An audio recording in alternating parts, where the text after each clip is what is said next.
उसके बाद जब वस्तु को हम लोग अनंत पे रखेंगे तो उसका प्रतिबिंब फोकस पे बनेगा, वस्तु से बहुत छोटा बनेगा, वास्तविक होगा और उल्टा बनेगा। अवतल दर्पण में अगर कोई प्रकाश का किरण मुख्य अक्ष के समांतर आती है, यानी ये रहा हमारा ध्रुव, ठीक है, इधर ये रहा हमारा PC और इधर कहीं वक्रता केंद्र है, ठीक है, ये रहा वक्रता केंद्र, यानी इसको हम लोग C से इंडिकेट करेंगे, और ये रहा फोकस, ठीक है, फोकस। तो अगर कोई भी प्रकाश की किरण मुख्य अक्ष के समांतर आती है तो दर्पण से परावर्तन के बाद मुख्य फोकस से होकर के गुजरेगी। कोई भी प्रकाश की किरण अवतल दर्पण में यदि कोई प्रकाश का किरण मुख्य अक्ष के समांतर आती है तो वह दर्पण से परावर्तन के बाद फोकस से होकर के गुजरेगी। कहाँ से गुजरेगी? फोकस से होकर के गुजरेगा, ठीक है। अगर यही बात यदि उत्तल दर्पण होगा, यदि उत्तल दर्पण होगा, ठीक है, यदि उत्तल दर्पण है, तब यदि कोई भी प्रकाश की किरण, कोई प्रकाश की किरण मुख्य अक्ष के समांतर आती है तो वह दर्पण से परावर्तन के बाद, दर्पण से परावर्तन के बाद मुख्य फोकस से आती हुई प्रतीत होगी, मुख्य फोकस से आती हुई प्रतीत होगी, ठीक है, मुख्य फोकस से आती हुई प्रतीत होगी, ठीक है। ये देखिए रियली में जो है ना, वास्तव में ये नहीं मिलेगा, लेकिन आता हुआ प्रतीत होगा। कहाँ से? कि मुख्य फोकस से होकर के आ रहा है। तो पहला पॉइंट हमारा ये रहा कि गोलीय दर्पण में कोई भी प्रकाश की किरण अगर मुख्य अक्ष के समांतर आती है तो वह दर्पण से परावर्तन के बाद मुख्य फोकस से होकर के गुजरेगी, और यदि वह दर्पण अवतल है तो, यदि उत्तल दर्पण होगा तो वह मुख्य फोकस से आती हुई प्रतीत होगी। अब इसके बाद हम लोग दूसरा पॉइंट देखते हैं। चलिए अब हम लोग सेकेंड पॉइंट देखते हैं। दूसरा पॉइंट क्या होगा? दूसरा पॉइंट, यदि अवतल दर्पण में, यदि अवतल दर्पण में कोई प्रकाश की किरण, कोई प्रकाश की किरण मुख्य अक्ष के समांतर आती है तो वह फोकस से होकर के गुजरेगी।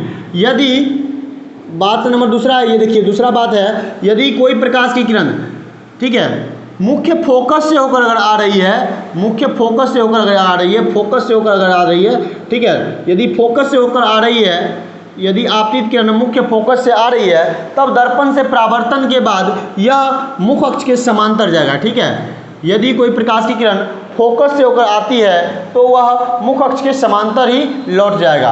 अवतल दर्पण में भी ये होगा, और उत्तल दर्पण में भी देखिए, उत्तल दर्पण में भी क्या होगा, उसमें भी यदि कोई प्रकाश की किरण मुख्य फोकस से आती हुई यदि प्रतीत हो रही है, मुख्य फोकस से आती हुई अगर प्रतीत हो रही है, ठीक है, मुख्य फोकस से आती हुई अगर प्रतीत हो रही है, ठीक है, तो वह दर्पण से परावर्तन के बाद मुख्य अक्ष के समांतर लौटेगा। कहाँ से लौटेगा? मुख्य अक्ष के समांतर लौट जाएगा, ठीक है। ये रहा हमारा PC, C, और ये रहा P, इसमें ये CP, ठीक है। तो क्या होगा? देखिए दूसरा बात क्या है, यदि कोई प्रकाश की किरण मुख्य फोकस के से होती हुई अगर आ रही है या आती हुई प्रतीत हो रही है तो वह दर्पण से परावर्तन के बाद मुख्य अक्ष के समांतर लौट जाएगा, ठीक है। पहला बात क्या है, यदि कोई प्रकाश की किरण मुख्य अक्ष के समांतर आती है तो दर्पण से परावर्तन के बाद वह फोकस से होकर लौटेगा। यदि वह फोकस से होकर आता है, दूसरा बात, तो वह मुख्य अक्ष के समांतर लौटेगा। चलिए अब तीसरा बात देखते हैं हम लोग। यदि गोलीय दर्पण में, यदि किसी गोलीय दर्पण में, जैसे कि हमारे सामने पहले अवतल दर्पण, यदि गोलीय दर्पण में कोई प्रकाश की किरण वक्रता केंद्र से होकर अगर आती है, वक्रता केंद्र से यानी सेंटर ऑफ कर्वेचर से, तो वह दर्पण से परावर्तन के बाद जिस रास्ते से आएगी उसी रास्ते पर लौट जाएगी, ठीक है। यदि कोई प्रकाश की किरण दर्पण के, ठीक है, दर्पण के वक्रता केंद्र से होकर अगर आती है तो वह दर्पण से परावर्तन के बाद उसी रास्ते से लौट जाएगी जिस रास्ते से वह आया था। उसी प्रकार से अवतल में भी और इसी प्रकार से उत्तल दर्पण में भी यही सेम बात होगा। यदि कोई प्रकाश की किरण वक्रता केंद्र की दिशा में आती है, वक्रता केंद्र की दिशा से आती हुई अगर प्रतीत हो रही है, ठीक है, तो वह पुनः उसी रास्ते पर लौट जाएगी जिस रास्ते से आएगी। चलिए अब चौथा बात देखते हैं हम लोग। यदि कोई प्रकाश की किरण, यदि कोई प्रकाश की किरण, यदि कोई प्रकाश की किरण, ये अवतल दर्पण है, ठीक है, ये ध्रुव, ये P, ये F, फोकस, मुख्य फोकस, ठीक है। यदि कोई प्रकाश की किरण दर्पण के ध्रुव से आती हुई प्रतीत होगी, और कोई प्रकाश की किरण कोई अगर प्रकाश की आपतित किरण दर्पण के ध्रुव पर पड़े तो वह जितना डिग्री का कोण अगर आई बना कर आता है तो आई के बराबर का कोण आर बना करके वह वहाँ से लौट जाएगा, ठीक है। यदि कोई प्रकाश की किरण दर्पण के ध्रुव पर आई कोण बनाकर आता है, ठीक है, आई कोण बनाकर आता है, तो वो दर्पण के परावर्तन के ध्रुव पर टकराने के बाद आई के बराबर का कोण आर बना करके यह उसी रास्ते से, देखिए जितना डिग्री का कोण बना कर आएगा उतना ही डिग्री का कोण बना करके रिटर्न हो जाएगा, ठीक है। यानी कि सिंपल सा बात है, यदि कोई प्रकाश की किरण ध्रुव पर पड़ती है और गोलीय दर्पण के ध्रुव पर पड़ती है तो वह जितना डिग्री का एंगल बनाकर आएगा उतना ही डिग्री का एंगल बना करके लौट जाएगा। अवतल में भी यही बात होगा और उत्तल दर्पण में भी यही बात होगा। यदि कोई प्रकाश की किरण ध्रुव से होकर के आती है, ध्रुव पे आके पड़ती है, तो वह जितना डिग्री एंगल बना कर आएगा उतना ही डिग्री के एंगल बना करके चला जाएगा। परावर्तन का नियम यही है कि आई जितना होता है उतना ही बना करके आर के बराबर के रिटर्न चला जाएगा। तो टोटल अभी हम लोगों ने 4 देखा। गोलीय दर्पण के लिए किरण आलेख की बनावट 4 हम लोगों ने देख लिया। पहला, यदि कोई प्रकाश की किरण, ठीक है, मुख अक्ष के समांतर आती है तो दर्पण से परावर्तन के बाद वह मुख्य फोकस से होकर गुजरेगा। यदि कोई प्रकाश की किरण, दूसरी बात, यदि फोकस से होकर आती है तो दर्पण से परावर्तन के बाद वह मुख अक्ष के समांतर लौटेगा। तीसरा बात, यदि कोई प्रकाश की किरण वक्रता केंद्र से होकर आती है तो वो दर्पण से परावर्तन के बाद उसी रास्ते से लौट जाएगी जिस रास्ते से आ रही थी, ठीक है। और चौथा बात, यदि कोई प्रकाश की किरण गोलीय दर्पण के ध्रुव पर पड़े तो वो जितना डिग्री कोण बनाकर आएगा उतना ही डिग्री के कोण बना करके लौट जाएगा। अर्थात आई कोण बनाकर आता है तो आई के बराबर का कोण आर बना करके लौट जाएगा। गोलीय दर्पण के किरण आलेख की बनावट जानते हैं एक बार शॉर्ट में। जब कोई प्रकाश की किरण मुख अक्ष के समांतर आती है तो वह दर्पण के परावर्तन के बाद मुख्य फोकस से होकर के गुजर जाती है। अवतल दर्पण में भी और उत्तल दर्पण में भी इसी प्रकार से होता है। यदि उत्तल दर्पण है तो उसमें क्या होगा, यदि मुख अक्ष के समांतर आती है तो दर्पण से परावर्तन के बाद वह मुख्य फोकस से आती हुई प्रतीत होगी, ठीक है, आती हुई प्रतीत होगी, इस प्रकार का। और देखिए दूसरा बात, यदि कोई प्रकाश की किरण दर्पण के फोकस से होकर के आती है, दर्पण के फोकस से होकर आती है, ठीक है, फोकस से होकर आती है तो दर्पण से परावर्तन के बाद दर्पण से टकराने के बाद वह मुख अक्ष के समांतर लौट जाएगी, ठीक है, पीसी के समांतर लौट जाएगा। तीसरा बात, यदि कोई प्रकाश की किरण दर्पण के वक्रता केंद्र से होकर के आती है, ठीक है, ये सी है, ये एफ है, ठीक है, वक्रता केंद्र से होकर आती है तो दर्पण से परावर्तन के बाद पुनः उसी रास्ते पर लौट जाएगी जिस रास्ते से वो आती है। उसके बाद अगला बात, यदि कोई प्रकाश की किरण गोलीय दर्पण के ध्रुव पर आकर टकराती है तो वह जितना डिग्री का एंगल बनाकर आती है उतना ही डिग्री के एंगल बना करके लौट जाती है। चलिए आइए हम लोग देखते हैं अवतल दर्पण में विभिन्न दूरियों पर रखी वस्तु का प्रतिबिंब कहाँ बनता है और कैसे बनता है। सबसे पहला बात, जब वस्तु अवतल दर्पण के फोकस और ध्रुव के बीच रखा हो। देखिए सबसे पहला बात पढ़ते हैं हम लोग, ये कोई अवतल दर्पण है, आप तो जानते ही हैं अवतल दर्पण क्या होता है, वैसा दर्पण जिसका परावर्तक सतह धंसा हुआ हो, ठीक है। तो ये रहा अवतल दर्पण। जब प्रकाश, देखिए ये रहा इसका प्रधान अक्ष, ठीक है, जिसको हम लोग पीसी के नाम से जानते हैं, ठीक है। अब क्या है, इसके बीच में यहाँ कहीं पर फोकस होगा, मुख्य फोकस होगा। तो सबसे पहले बात देखिए, कोई भी वस्तु है, ठीक है, उस कहाँ पर रह सकता है। इस दर्पण में, ये अवतल दर्पण है तो अवतल दर्पण में वस्तु कहाँ पे रह सकता है। अवतल दर्पण में वस्तु को हम कहाँ पे रख सकते हैं। सबसे पहला पॉइंट तो हम ध्रुव पर रख सकते हैं। जब वस्तु को एकदम बिल्कुल, वैसे रख तो सकते नहीं हैं लेकिन मानते हैं, ठीक है, कि यदि वस्तु को ध्रुव पे रखा जाए, बिल्कुल मिरर के बिल्कुल समीप ले जाया जाए तो उसका प्रतिबिंब कहाँ बनेगा। जब वस्तु को, ठीक है ना, अवतल दर्पण के ध्रुव पर रखा जाता है तो उसका प्रतिबिंब भी ध्रुव पर ही बनेगा। उसके बाद दूसरा बात, जब वस्तु को थोड़ा और इधर खिसकाते हैं, देखिए धीरे धीरे इसको जो है ना, अभी मान लीजिए यहाँ था प्रतिबिंब, यहाँ पे था, अभी धीरे धीरे चल के इधर अगर मान लीजिए आ गया, अब कहाँ आया, ध्रुव और फोकस के बीच। जब वस्तु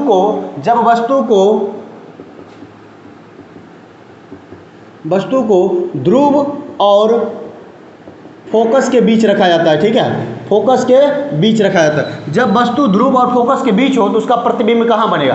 तो आप सिंपल सा देख सकते हैं, ये वस्तु है, ठीक है, ये अवतल दर्पण है, इसमें रखी गई ये वस्तु है, ये वस्तु है, इसे हमने ध्रुव और फोकस के बीच रखा, इसका प्रतिबिंब कहाँ पे बनेगा इसको चेक करते हैं। तो सबसे पहले इसके माथे पर से एक समांतर प्रकाश की किरण गुजारेंगे, ठीक है, एक प्रकाश की किरण समांतर इसके माथे से गुजरेगा, ठीक है, तो यह दर्पण से टकराने के बाद ये फोकस से होकर के लौटेगा। अभी हमने देखा था पिछले वीडियो में कि यदि कोई प्रकाश की किरण मुख्य अक्ष के समांतर आती है तो दर्पण से परावर्तन के बाद वह फोकस से होकर गुजरती है। तो इसलिए जब प्रकाश की किरण समांतर जाएगी तो दर्पण से टकराने के बाद, इसके शीर्ष से गया तो दर्पण से टकराने के बाद यह फोकस से होकर के गुजरेगा, ठीक है, जब फोकस से होकर गुजरेगा और दूसरा प्रकाश की किरण जो है हम इसके समांतर, देखिए इसके शीर्ष से, ठीक है, केंद्र से इसके सर के ऊपर से गुजारेंगे। जब ये ऐसा होगा, हम लोग जानते हैं कि कोई प्रकाश की किरण अगर वक्रता केंद्र से होकर आती है तो दर्पण से परावर्तन अर्थात टकराने के बाद वह उसी रास्ते से लौट जाएगी जिस रास्ते से जाएगी, तो इसी रास्ता से ये रिटर्न आ जाएगा, ठीक है, ये रिटर्न आ जाएगा। अगर इसको इमेजिंग किया जाए तो देखिए, जब इसको हम पीछे बढ़ाएंगे इधर और इसको जब आगे बढ़ाएंगे तो ये दोनों देखिए कहीं पीछे कट करेगा, इस तरह का पीछे कहीं कट करेगा। तो आप देख सकते हैं तो इसका प्रतिबिंब कहाँ बना, इधर तो कट सकता नहीं, उधर ही कहीं पे कट करेगा, ठीक है, तो कट करेगा तो इसका प्रतिबिंब कहाँ बना, तो दर्पण के पीछे बना, वस्तु से छोटा बना या बड़ा, तो देख सकते हैं आप वस्तु से ये बड़ा बना। तो जब वस्तु को अवतल दर्पण में ध्रुव और फोकस के बीच रखा जाता है तो उसका प्रतिबिंब दर्पण के पीछे वस्तु से बड़ा और आभासी बनता है, ठीक है, वस्तु से बड़ा और आभासी बनता है। तो सबसे पहला बात दर्पण के पीछे बनता है, दर्पण के पीछे बना। दूसरी बात काल्पनिक हुआ, काल्पनिक या आभासी, काल्पनिक बोलिए या आभासी बोलिए, ठीक है, आभासी। तीसरा बात सीधा है, प्रतिबिंब कैसा है, सीधा है। और चौथी बात, ठीक है, वस्तु से बड़ा है, वस्तु से बड़ा हो गया, ठीक है। क्या बोले, जब वस्तु को ध्रुव और फोकस के बीच रखेंगे तो उसका प्रतिबिंब दर्पण के पीछे बनेगा, काल्पनिक होगा और सीधा होगा, वस्तु से बड़ा होगा। चलिए अब दूसरी बात, उसके बाद जब हम रखेंगे वस्तु को फोकस पे तब कहाँ प्रतिबिंब बनेगा इसको देखते हैं। जब वस्तु दर्पण के अवतल दर्पण मतलब अभी अवतल दर्पण का बात कर रहे हैं, ठीक है, अवतल दर्पण का, ठीक है, अवतल दर्पण के फोकस पर हो तब वस्तु का प्रतिबिंब कहाँ बनेगा। तो ये देखिए, ये रहा अवतल दर्पण, ये रहा इसका पीसी प्रधान अक्ष, इधर कहीं वक्रता केंद्र है, ये फोकस है, ठीक है, ये वक्रता केंद्र, ये फोकस। जब वस्तु को फोकस पर रखा जाए तो इसका प्रतिबिंब कहाँ बनेगा, जब वस्तु को अवतल दर्पण के फोकस पर रखा जाए तो इसका प्रतिबिंब कहाँ बनेगा। तो देखिए, जब प्रकाश की किरण इसके समांतर मुख्य अक्ष के समांतर जाएगी तो दर्पण के परावर्तन के बाद ये फोकस से होकर के इस प्रकार से गुजरेगा, दूसरा प्रकाश का किरण जो है हम लोग वक्रता केंद्र से इसके माथे पर गुजारेंगे। जब वक्रता केंद्र से गुजरेगा तो प्रकाश की किरण जो है ना इस तरह से, देखिए, तो ये क्या हुआ, यहाँ कहीं ये कहीं इधर आके कटेगा, अर्थात वक्रता केंद्र। और जब वस्तु को कहाँ पे रखा जाता है, इसका वस्तु को फोकस पे रखेंगे, इसका प्रतिबिंब जो है कहीं अनंत पे जाके कटेगा। ये कहाँ जाके कटेगा, कहीं अनंत पे कटेगा। और देखिए, जब इसको बनाएंगे तो इसका इमेज किस प्रकार का बनेगा, देखिए इस तरह से बनेगा, इसका इमेज इस तरह का बनेगा, वास्तविक होगा, ठीक है, वास्तविक होगा, अनंत पे बनेगा, देखिए, और उल्टा बना, वस्तु से बहुत बड़ा बन रहा है, ठीक है, तो बहुत बड़ा, देखिए वस्तु इतना छोटा है, इसका प्रतिबिंब क्या है, बहुत बड़ा है। तो पहला बात, जब वस्तु अवतल दर्पण के फोकस पर हो तो उसका प्रतिबिंब अनंत पर बनता है, ठीक है, कहाँ बनता है, अनंत पर बनता है, प्रतिबिंब अनंत पर बनता है। दूसरा बात, वस्तु से बड़ा बनता है, बड़ा नहीं बल्कि बहुत बड़ा बनता है, ठीक है, वस्तु से बहुत बड़ा बनता है, वस्तु से बहुत बड़ा बनता है। तीसरा बात, प्रतिबिंब जो होता है काल्पनिक वास्तविक होता है। प्रतिबिंब क्या होता है? वास्तविक, क्योंकि यहाँ वास्तविक कटान से मिला है, ठीक है ना, वास्तविक कटान से मिला, इसलिए क्या होगा? वास्तविक होगा। वास्तविक होगा, प्रतिबिंब क्या होगा? वास्तविक होगा, वास्तविक होगा। और चौथा बात, प्रतिबिंब जो है उल्टा होगा, वस्तु से उल्टा। देख सकते हैं आप प्रतिबिंब कैसे बना? उल्टा। जब वस्तु, ठीक है, अवतल दर्पण के फोकस पर हो तो उसका प्रतिबिंब अनंत पर बनता है, वस्तु से बहुत बड़ा बनता है, वास्तविक होता है और उल्टा होता है, ठीक है। चलिए अब अगला पॉइंट देखते हैं। अवतल दर्पण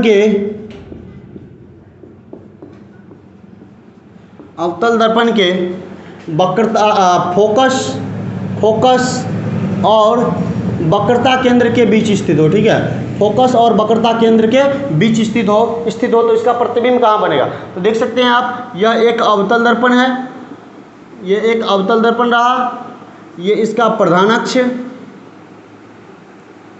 ठीक है, पीसी, इसका ये रहा वक्रता केंद्र, ये रहा फोकस, इसके बीच में जब वस्तु होगा, ठीक है, कहाँ? अवतल दर्पण के वक्रता केंद्र और फोकस के बीच जब वस्तु होगा, इसका प्रतिबिंब कहाँ पे बनेगा? तो सबसे सिंपल सी बात, एक प्रकाश के पीसी के समांतर खींचेंगे, प्रकाश किरण ये जब टकराएगा दर्पण से, परावर्तन के बाद ये मुख्य फोकस से होकर के गुजरेगा, ठीक है, मुख्य फोकस से होकर गुजरेगा। दूसरा प्रकाश का किरण जो है ना, ये क्या होगा? दूसरा प्रकाश का किरण इसके वक्रता केंद्र से गुजारेंगे, वक्रता केंद्र से जब जाएगा,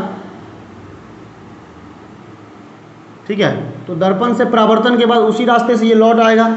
लौटने के बाद ये देखिए कहाँ कटा? इधर कहीं अनंत है, इधर अनंत है, अनंत और वक्रता केंद्र के बीच में बना। कहाँ बना? अनंत और वक्रता केंद्र के बीच बना, अनंत और वक्रता केंद्र के बीच बना, ठीक है। तो इसका क्या होगा आंसर? देखिए, जब वस्तु अवतल दर्पण के फोकस और वक्रता केंद्र के बीच स्थित हो, उसका प्रतिबिंब क्या है? देखिए, वक्रता केंद्र और अनंत के बीच बनता है, ठीक है, वक्रता केंद्र यानी सी और अनंत के बीच बनता है, अनंत के बीच बनता है, ठीक है, वक्रता केंद्र और अनंत के बीच बनता है। दूसरा बात, प्रतिबिंब वस्तु से बड़ा होता है, ठीक है ना, वस्तु से प्रतिबिंब क्या होता है? वस्तु से बड़ा होता है, वस्तु से बड़ा बनता है। तीसरा बात, वास्तविक होता है, वास्तविक। और चौथा बात, ये उल्टा होता है, वास्तविक और उल्टा होता है, ठीक है। जब वस्तु अवतल दर्पण के फोकस और वक्रता केंद्र के बीच स्थित हो, इसका प्रतिबिंब अनंत और वक्रता केंद्र के बीच बनता है, वस्तु से बड़ा होता है, वास्तविक और उल्टा होता है, ठीक है। जब वस्तु अवतल दर्पण के वक्रता केंद्र पर स्थित हो, अर्थात सी पर स्थित हो, तब इसका प्रतिबिंब कहाँ बनेगा? देखिए, जब वस्तु अवतल दर्पण के वक्रता केंद्र पर स्थित हो, ठीक है, ये अवतल दर्पण है, ठीक है, इसका ये वक्रता केंद्र है, ये फोकस है। जब वस्तु वक्रता केंद्र पर होगा, कहाँ पे होगा? जब वस्तु वक्रता केंद्र पर होगा, ठीक है ना, तो ये यहाँ है, तब इसका प्रतिबिंब कहाँ बनेगा? तो एक मुख अक्ष के समांतर प्रकाश की किरण जाएगी, दर्पण से परावर्तन के बाद यह क्या होगा? फोकस से होकर के आएगी, ठीक है, टकराने के बाद फिर अगला दूसरा जो प्रकाश का किरण है, इसको हम लोग वक्रता केंद्र क्या करेंगे? इसको देखिए, इसको जो है ना, इसके माथे पर से, सिर पर से ये ध्रुव से टकराएंगे, ठीक है, ध्रुव से ऊपर ले जाएंगे, तो ध्रुव से जब जाएगी ध्रुव से टकराएगी, तो जितना डिग्री एंगल बना के आया उतना ही डिग्री का एंगल बना करके ये क्या होगा? लौटेगा। जितना डिग्री एंगल बनाकर टेढ़ा हो गया मेरा, फिर से जितना डिग्री एंगल बना के आया उतना ही डिग्री का एंगल बना करके ये लौटेगा। जितना डिग्री एंगल बना के आया उतना ही डिग्री एंगल बना करके ये रिटर्न हो जाएगा। तो दर्पण से परावर्तन के बाद क्या होगा? देखिए, दोनों जब प्रकाश की किरणें, देखिए क्या हुआ, कहाँ पे है? वक्रता केंद्र के बीच, वक्रता केंद्र पर है, तब क्या होगा? इसका प्रतिबिंब देखिए यहाँ बना, ये एक प्रकाश का किरण इसके समांतर गया है, पीसी के समांतर, दर्पण से परावर्तन के बाद फोकस से होकर गुजरा है। दूसरा प्रकाश का किरण ध्रुव से होकर गया, जितना डिग्री एंगल बना के गया उतना ही डिग्री का एंगल बना करके रिटर्न हो गया, ठीक है, उतना ही डिग्री एंगल बना करके ये रिटर्न हो गया। देखिए, और ये यहाँ पे आकर के मिल गया, तो ये यहाँ पे मिला, तो देखिए इसका प्रतिबिंब यहीं पे मिला। वक्रता के, जब वस्तु वक्रता केंद्र पर स्थित हो तो इसका प्रतिबिंब वक्रता केंद्र पर ही बनता है। वस्तु जितना बड़ा है उतना ही बड़ा बनेगा, ठीक है, वस्तु के बराबर होता है, वास्तविक और उल्टा होता है। पहला बात, जब वस्तु वक्रता केंद्र पर स्थित हो, इसका प्रतिबिंब वक्रता केंद्र पर ही बनता है, वक्रता केंद्र पर ही बनता है, और वक्रता केंद्र अर्थात सी पर ही सी पर ही बनता है, ठीक है। दूसरा बात, सी पर ही बनता है। और दूसरा बात देखिए, ये वस्तु के बराबर, जितना बड़ा वस्तु है उतना ही बड़ा इसका प्रतिबिंब भी बनेगा। वस्तु के बराबर होता है। तीसरा बात, वास्तविक होता है, वास्तविक। और चौथा बात, ये उल्टा होता है, वास्तविक और उल्टा होता है। तो सिंपल सा बात था, जब वस्तु अवतल दर्पण के वक्रता केंद्र पर स्थित रहता है तो इसका प्रतिबिंब वक्रता केंद्र पर ही बनता है, वस्तु के बराबर बनता है, वास्तविक और उल्टा होता है। चलिए अगला देखते हैं। जब वस्तु अवतल दर्पण के वक्रता केंद्र और अनंत के बीच स्थित हो, ठीक है, वक्रता केंद्र और अनंत के बीच स्थित हो, तब इसका प्रतिबिंब कहाँ बनेगा? तो ये सिंपल सा बात है। देखिए ये क्या है, एक अवतल दर्पण है, ये एक अवतल दर्पण है, इसका ये पीसी है, इधर कहीं वक्रता केंद्र है, ये अनंत रहा, ठीक है। तो जब वस्तु को वक्रता केंद्र और अनंत के बीच में रखेंगे, इसका प्रतिबिंब कहाँ बनेगा? तो सबसे सिंपल सी बात कैसे निकालेंगे? देखिए सिंपल सा, रट्टा मारने का जरूरत नहीं, बस इसको देखिए, समझिए। ये इसके माथे से हम लोग डायरेक्ट छोड़ेंगे, ये जाके दर्पण से टकराएगा, दर्पण से टकराने के बाद ये फोकस से होकर के गुजरेगा, ठीक है। पर जब समांतर गया तो कहाँ से गुजरेगा? फोकस से। जब फोकस से गुजरेगा, ठीक है, इसको आगे बढ़ाएंगे। अब देखिए ये फोकस होकर गुजरेगा। दूसरा हम लोग क्या करेंगे, इसके ध्रुव से गुजारेंगे, इसको ध्रुव से ले जाएंगे, ध्रुव के पास से जाएगा, ध्रुव के पास से जितना डिग्री का एंगल बना के जाएगा उतना ही डिग्री एंगल बना के आएगा। अब देखिए टकराने के बाद ये कहाँ पर मिला? यहाँ पे देखिए, फोकस और वक्रता केंद्र के बीच बना, ठीक है, फोकस और वक्रता केंद्र के बीच बना। वस्तु से देखिए कितना बड़ा? छोटा है, बिल्कुल ये इतना बड़ा और यहाँ पे ये छोटा है, ठीक है। तो क्या लिखेंगे हम लोग? जब वस्तु वक्रता केंद्र और अवतल दर्पण में वक्रता केंद्र और अनंत के बीच स्थित हो तो उसका प्रतिबिंब, पहला बात कहाँ बनता है? वक्रता केंद्र और फोकस के बीच, वक्रता केंद्र यानी सी, ठीक है, वक्रता केंद्र मतलब सी और फोकस मतलब एफ के बीच बनता है, एफ के बीच बनता है, सी और एफ के बीच बनता है, दूसरा बात, वस्तु से छोटा होता है, ठीक है, वस्तु से छोटा बनता है। तीसरा बात, वास्तविक होता है, वास्तविक बना। चौथा बात, उल्टा बना, वास्तविक और उल्टा बना। सिंपल सा बात है, जब वस्तु अवतल दर्पण के वक्रता केंद्र और अनंत के बीच हो उसका प्रतिबिंब वक्रता केंद्र और फोकस के बीच बनता है, यानी फोकस बोलिए या मुख्य फोकस के बीच बनता है, वस्तु से छोटा होता है, वास्तविक और उल्टा बनता है। चलिए अगला पॉइंट हम लोग देखते हैं।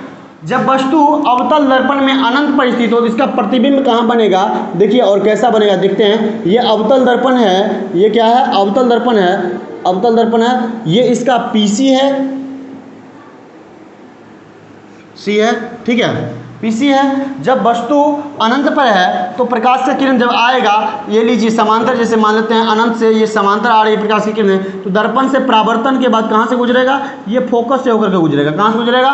फोकस से होकर के गुजरेगा। दूसरा प्रकाश की किरण जो अनंत से आ रही है, ठीक है ना, अनंत से ही आ रही है, और ये ध्रुव से जाकर टकरा रही है, ठीक है, कहाँ पे? ध्रुव से। तो ध्रुव से जब टकराएगा तो जितना डिग्री एंगल बना के आएगा उतना ही डिग्री एंगल बना करके जाएगा, ठीक है ना, जितना डिग्री का एंगल बना के आएगा उतना ही डिग्री का एंगल बना करके वो रिटर्न होगा, ठीक है। तो ये कहाँ पे कट कर रहा है? देख रहे हैं आप ये कहाँ पे कट किया? फोकस पे, ठीक है, कहाँ पे कट रहा है? फोकस पे। और वस्तु कितना बड़ा होगा? बहुत बड़ा होगा, ठीक है, समांतर आ रही है कहीं से, बहुत दूर से अनंत पर से आ रही है, अनंत पर मतलब बहुत बड़ा वस्तु होगा, बहुत बड़ा वस्तु होगा, ठीक है। अब देखिए उसका प्रतिबिंब यहाँ पे कितना बड़ा? बहुत छोटा बन रहा है, कहाँ पे बन रहा है? तो फोकस पे बन रहा है। तो हम लिखेंगे जब वस्तु अवतल दर्पण में अनंत पर स्थित हो उसका प्रतिबिंब फोकस पर बनता है, ठीक है, कहाँ बनता है? फोकस पर बनता है, फोकस पर यानी मुख्य फोकस पर बनता है, ठीक है। दूसरी बात, वस्तु से बहुत छोटा होता है। कितना होता है? बहुत छोटा होता है, वस्तु बहुत छोटा होता है, वस्तु का प्रतिबिंब जो है कैसा होता है? बहुत छोटा होता है। तीसरा बात, वास्तविक होता है। और चौथा बात, उल्टा होता है, वास्तविक और उल्टा होता है। तो सिंपल सा बात है, जब वस्तु अवतल दर्पण में अनंत पर स्थित हो उसका प्रतिबिंब कहाँ बनेगा? उसका प्रतिबिंब बनेगा फोकस पर। कहाँ बनेगा? फोकस पर। वस्तु से बहुत छोटा होगा, और क्या होगा, वास्तविक होगा और उल्टा होगा। सिंपल सा इतना बात था कि अवतल दर्पण में इन सारी जगहों पर हम वस्तु को रख सकते हैं जिससे ये सारी प्रतिबिंबें हमें प्राप्त हो सकती है। एक बार शॉर्ट में आपको रट्टा नहीं मारना है, बस समझना है कैसे। देखिए ध्यान दीजिए, जब वस्तु कहाँ पर स्थित हो, ध्रुव पर स्थित हो, तो उसका प्रतिबिंब कहाँ बनेगा, ध्रुव पर ही बनेगा। ठीक है, वस्तु के बराबर बनेगा, वास्तविक काल्पनिक आभासी होगा और वस्तु के बराबर होगा। ठीक है, अब चलिए उसके बाद जब आगे थोड़ा बढ़ते हैं तो अवतल दर्पण में एक ही जगह ऐसा है, देखिए ध्रुव को छोड़कर बाकी बात करें तो अवतल दर्पण में जो सिर्फ एक ही जगह पर आभासी प्रतिबिंब बनता है और सीधा होता है, बाकी सब जगह वास्तविक और उल्टा बनता है। कहाँ पे बनता है आभासी, तो जब वस्तु को अवतल दर्पण के, ये अवतल दर्पण है मान लेते हैं, अवतल दर्पण है, ठीक है ना, अवतल दर्पण के कहाँ पर रखा जाता है, फोकस और वक्रता ध्रुव के बीच रखते हैं। फोकस और ध्रुव के बीच, इसमें कहीं भी रखिए आप, ठीक है, फोकस और ध्रुव के बीच इसमें कहीं भी आप वस्तु को इधर रखिए, कहीं भी यहाँ कहीं भी रखिए, तो उसका प्रतिबिंब जो है ना दर्पण के पीछे बनेगा। कहाँ बनेगा, दर्पण के पीछे बनेगा। और क्या होगा, वस्तु से बड़ा होता है, वस्तु से बड़ा दर्पण के पीछे आभासी और सीधा बनता है। ठीक है, उसके बाद जब वस्तु को हम लोग और थोड़ा आगे खिसका के ले जाएंगे तो कहाँ आएगा, फोकस पे। जब फोकस पे जाएगा तब फोकस का उल्टा ध्यान रखिएगा, अनंत पे बनता है। जब वस्तु को फोकस पे रखें तो उसका प्रतिबिंब कहाँ बनता है, अनंत पे बनता है, अनंत पे बनता है। और वस्तु से जब छोटा फोकस पर था तो छोटा सा था, अनंत पे बनेगा मतलब बहुत बड़ा बनेगा। ठीक है, क्या होगा, बहुत बड़ा बनेगा। जब वस्तु को फोकस पर रखें तो उसका प्रतिबिंब कहाँ बनेगा, अनंत पे, वस्तु से बहुत बड़ा बनेगा, वास्तविक होगा और उल्टा होगा। उसके बाद फिर धीरे आगे बढ़ेंगे थोड़ा तो फोकस और वक्रता केंद्र के बीच आएगी। जब वस्तु को फोकस और वक्रता केंद्र के बीच रखेंगे उसका प्रतिबिंब अनंत और वक्रता केंद्र के बीच बनेगा, वस्तु से बड़ा होगा, ठीक है, वास्तविक होगा, उल्टा होगा। ठीक है, उसके बाद फिर आगे बढ़ेंगे तो वक्रता केंद्र पर जब वस्तु को रखेंगे तो उसका प्रतिबिंब वक्रता केंद्र पर जब रखेंगे तो वक्रता केंद्र पर ही बनेगा, वस्तु के बराबर बनेगा, वास्तविक होगा और उल्टा होगा। उसके बाद फिर अगला, जब वस्तु को हम लोग वक्रता केंद्र और अनंत के बीच रखेंगे तो उसका प्रतिबिंब जो है, प्रतिबिंब कहाँ बनेगा, तो प्रतिबिंब बनेगा वक्रता केंद्र और फोकस के बीच बनेगा, वक्रता केंद्र और फोकस के बीच बनेगा, वस्तु से छोटा होगा, वास्तविक होगा और उल्टा बनेगा। उसके बाद जब वस्तु को हम लोग अनंत पे रखेंगे तो उसका प्रतिबिंब फोकस पे बनेगा, वस्तु से बहुत छोटा बनेगा, वास्तविक होगा और उल्टा बनेगा। तो ये रहा हमारा कि अवतल दर्पण में विभिन्न जगहों पर रखी वस्तु का प्रतिबिंब। अब हम लोग उत्तल दर्पण में थोड़ा जान लेते हैं। तो उत्तल दर्पण में कहाँ पे बनेगा, कैसे रखेंगे, तो कैसे बनेगा रखेंगे तो ठीक है। उत्तल दर्पण में आप जब देखिएगा, ये रहा, देखिए आपके सामने उत्तल दर्पण, उत्तल दर्पण है, ये इसका पीसी है, ये कहीं वक्रता केंद्र, फोकस, ध्रुव, ठीक है, ये क्या है, पीसी है, प्रधान अक्ष है। इसमें देखिए जब उत्तल दर्पण में लोग इधर से नीचे अंदर से तो पेंटिंग किया हुआ है, ठीक है, इसका फोकस इधर है, ध्रुव इधर है, तो हम लोग तो फोकस पर, वक्रता केंद्र पर तो रख ही नहीं सकते हैं वस्तु को, तो रखेंगे कहाँ, तो देखिए या तो हम ध्रुव पर रखेंगे, और याद रखिए जब ध्रुव पर रखेंगे तो अवतल हो या उत्तल हो, ध्रुव पर ही बनेगा। ठीक है, ध्रुव पर ही बनेगा। उसके बाद और कहाँ रख सकते हैं, ध्रुव, और इधर क्या है, इधर है अनंत, इधर ना ही फोकस है ना ही वक्रता केंद्र है, कहाँ है, दर्पण के अंदर में फोकस और वक्रता केंद्र, इसलिए इधर तो हम लोग प्रकाश जा नहीं सकता क्योंकि इधर क्या है, पेंटिंग किया हुआ। अब इधर देखिए कहाँ रख सकते हैं, तो ध्रुव और अनंत के बीच रखेंगे। कहाँ रखेंगे, ध्रुव और अनंत के बीच रखेंगे। जब वस्तु को ध्रुव और अनंत के बीच रखेंगे तो इसका प्रतिबिंब कहाँ बनेगा, तो देखिए जब समांतर जाएगा तो समांतर जाएगा तो फोकस से होकर लगेगा कि गुजर रहा है, लेकिन ऐसा इधर रिटर्न हुआ, लेकिन लगेगा कि फोकस होकर के गुजर रहा है। और क्या, दूसरा जब इससे कहाँ से, किससे, तो देखिए यहाँ वक्रता केंद्र से होकर गुजारेंगे, वक्रता केंद्र से होकर गुजारेंगे, ये यहाँ पे कट कर रहा है। ठीक है, ये कहाँ कट कर रहा है, ये आभास हो रहा है कहाँ पे, देखिए तो ध्रुव और अनंत के बीच रखेंगे तो ध्रुव और फोकस के बीच। ठीक है, ध्रुव और फोकस के बीच बन रहा है। देखिए वस्तु से छोटा बन रहा है, दर्पण के पीछे बन रहा है, सीधा बन रहा है और काल्पनिक बन रहा है। तो इसको लिखेंगे, जब वस्तु उत्तल दर्पण में ध्रुव और अनंत के बीच स्थित हो तो उसका प्रतिबिंब ध्रुव और फोकस के बीच बनेगा, वस्तु से छोटा बनेगा, वस्तु से छोटा बनेगा। ठीक है, और वास्तविक नहीं होगा बल्कि आभासी होगा, और आभासी और सीधा बनेगा। क्या लिखेंगे, जब वस्तु उत्तल दर्पण में P और मतलब ध्रुव और फोकस अनंत के बीच स्थित हो, ध्रुव और अनंत के बीच हो, ठीक है ना, अनंत के बीच स्थित हो, तो उसका प्रतिबिंब कहाँ बनेगा, तो ध्रुव और फोकस के बीच बनेगा। याद रखिएगा, अनंत का उल्टा फोकस, फोकस का उल्टा अनंत। ठीक है, तो ध्रुव और फोकस के बीच बनेगा। कैसा बनेगा प्रतिबिंब? तो वस्तु से छोटा बनेगा, वस्तु से छोटा बनेगा। ठीक है, तीसरा बात, वास्तविक होगा कि काल्पनिक होगा? तो बोलेंगे काल्पनिक होगा, क्योंकि इधर वास्तविक घटना होता नहीं है, आभासी होता है, इसलिए लिखेंगे काल्पनिक होगा, काल्पनिक होगा। उसके बाद चौथा बात क्या, वस्तु देखिए ना, वस्तु उल्टा है कि सीधा? जब भी काल्पनिक होगा तो हमेशा सीधा आएगा। अब देखिए उसके बाद और कहाँ रख सकते हैं? तो इधर और कहीं तो जगह है ही नहीं, कहीं भी रखेंगे तो वो क्या होगा? अनंत और ध्रुव के बीच ही होगा। अब अगला पॉइंट एक ही है, कौन सा है? तो वो अनंत। जब वस्तु को अनंत पर रखेंगे, कहाँ रखेंगे? अनंत पर। जब वस्तु को अनंत पर रखेंगे तो इसका प्रतिबिंब कहाँ बनेगा? तो याद रखिएगा, इस तरह से जाएगा, समांतर जाएगा तो लगेगा कि फोकस होकर के गुजर रही है। इसी प्रकार से उसके बाद फिर क्या, एक हम लोग इससे गुजारेंगे तो ये जाके कहाँ पे मिलेगा? फोकस पे। ठीक है, तो सिंपल सा रखेंगे। चलिए बनाते हैं इसको, फिगर को।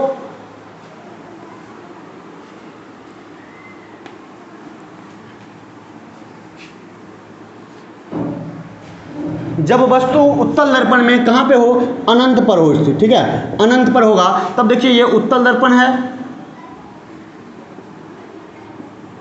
इधर वक्रता केंद्र, ये फोकस। जब अनंत पर स्थित है तो अनंत पे है, तो मतलब कि बहुत दूर से प्रकाश का किरण आएगा। कहाँ से आएगा?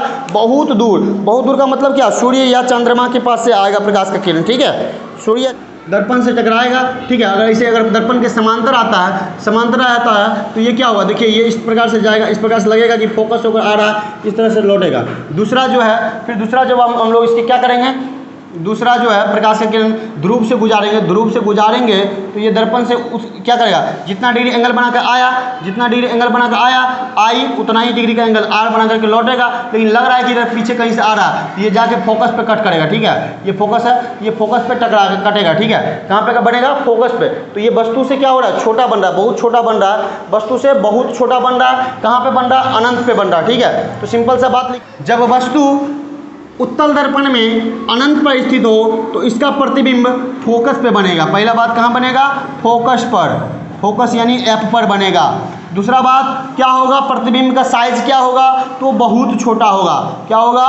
बहुत छोटा होगा, बहुत छोटा होगा। तीसरा बात क्या होगा? वास्तविक की काल्पनिक? तो बोलेंगे हम लोग काल्पनिक होगा। क्या होगा? काल्पनिक होगा। अब बोलिए काल्पनिक होगा, अब सीधा होगा या उल्टा? तो जब भी हम लोग कल्पना करते हैं अर्थात सोचते हैं तो उसका प्रतिबिंब जो है हमेशा सीधा सोचते हैं, इसलिए काल्पनिक और सीधा होगा। जब वस्तु देखिए उत्तल दर्पण में 2 ही पॉइंट था, 3 पॉइंट था, एक ध्रुव वाला, तो ध्रुव पे बनेगा जब, तो ध्रुव पे ही बनेगा उसका प्रतिबिंब, वस्तु के बराबर बनेगा। ठीक है, क्या होगा? वस्तु के बराबर बनेगा। और क्या? वो हमेशा वो आभासी और सीधा बनेगा। अब देखिए दूसरा बात, जब वस्तु को हम लोग ध्रुव और फोकस के अनंत के बीच रखेंगे, ध्रुव और अनंत के बीच रखेंगे, अनंत के बीच रखें तो उसका प्रतिबिंब ध्रुव और फोकस के बीच बनेगा, वस्तु से छोटा बनेगा। ठीक है, वस्तु से छोटा बनेगा, काल्पनिक होगा और सीधा होगा। उसके बाद जब अनंत पर रखेंगे तो वस्तु का प्रतिबिंब दर्पण के पीछे फोकस पर बनेगा, बहुत छोटा होगा, काल्पनिक होगा और सीधा होगा। ठीक है, तो ये रहा गोलीय दर्पण में विभिन्न बिंदुओं पर रखे गए वस्तु का प्रतिबिंब।